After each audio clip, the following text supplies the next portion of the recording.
maanta waa maalintii shanaad sida xisbiyada kale inagu daali mayno ma nihin dad bilaa taageerayaal ah maalin kasta oo aynu kaambeynka u leenahay waynu soo baxaynaa dhalinyarta sharafta leh degmada Ibraahim Koodbuur waxaan leeyahay inagu xagxagasho uma baahnin xasaradna ma yeesamaynayno waayo waxaynu nahay xisbil xaakimkii madama aynu xisbi xaakimkii nahay waxa la inooga fadhiyaa inaynu dulqaad badan muujino 13 November bay noo ballana xaalada kala soo baxay ilaa shalay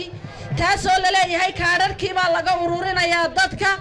qofka kaadhkiisa laga ururiyaa muxuu xisbiga ugu hiilin doonaa muxuu baarlamaankiisa soo socda ugu hiilin doonaa muxuu golaha deegaanka ugu hiilin doonaa waa khasaare waxaan naf lahayn oo karaamo darre ah la sheekaadharkeena waa la gubayaa codka degmada lagu baabi'inayaa cod dheer iyo cod gaabanba waxaan idinku sheegayaa inaad kaadharkiina xafidataan waxaan aad iyo aad ugu mahadnaqayaa oo maanta halkaas ay muujinaysaa dadweynaha halka taxani taageerada xisbiga kulmiye ay u hayaan iyadoo ay jimco tahay ayay saa u buuxdaa oo wax weeye 9% xaafadihii ay inta in leega ka dabaaldegayso taasi waxay muujinaysaa inuu xisbiga kulmiye uu kalsoonidii shacabka sida ku hantiyay waxaynu isfaraynaa marka u horeysa haddaynu reer maxaan ku idhaahdaa kulmiye nahay gaar ahaan reer Ibraahim Koodbuur inaynu ilaalino nabadgelyada marka ugu horeysa nabadgelyada inaynu ilaashano ayaynu isfaraynaa meel joognaba waxa kale aynu isfaraynaa inaynu iska ilaalino oo aynaan dhag u dhigin dacaayadaha raqiiska ee la soo dhexgelinayo ee la nagu nashuushadaynayo ee kaadharkeena wax lagaga sheegayo caqligeena iyo maskaxdeena lagu caayo waxaad ogaataan Soomaaliland waa 30 sano bay ku dhowdahay inta ay dhisnayd intaas oo dhan tacabaynu soo wadnay waxbaynu dhisanaynay Soomaaliland maanta waxay maraysaa meel aad u wanaagsan mustaqbalkeeduna aad buu ifayaa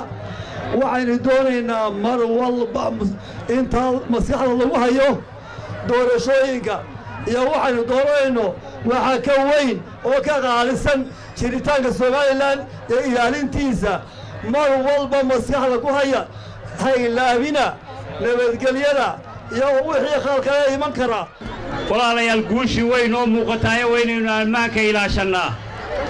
ammaanka weynaynu ilaashanaa wixii ammaanka inaga xumaynaya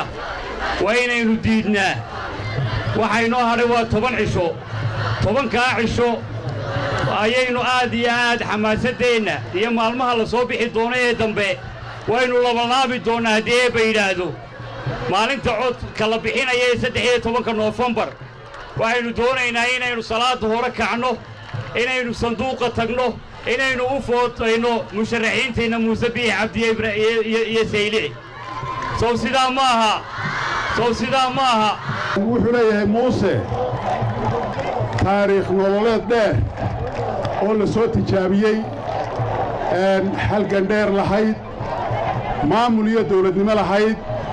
tartan iyo xisbinimo lahayd oo intaba waxa la yidhi fardaha waa la layliyaa ama waa la jareeyaa awrtana waa la layliyaa haddii aan la layliyin heeriye ma qaado muuse uu ka soo baxay hadday layli tahay iyo haddii ay tahay muxuu ahaay jarayma uu ka soo baxo uu jara qaatay maanta waa hayin aan haamaha jabinaynin waa hayin ubadka la saari karo guradiisa waxaynu aqoonsannahay 30 sano ee uu madaxweynaha jamhuuriyadda Soomaaliland uu yidhi intaasaannu soo wada marray wuxuu inoogu dooray murashaxa maanta halkaa jooga iyo Cabdiraxmaan Sayid oo 7 sano ay soo wada shaqaynayeen wuxuu inoogu dooray inay hirgeliyaan oo ay gaarsiiyaan halkii la doonayay geedigan aynu ku jirro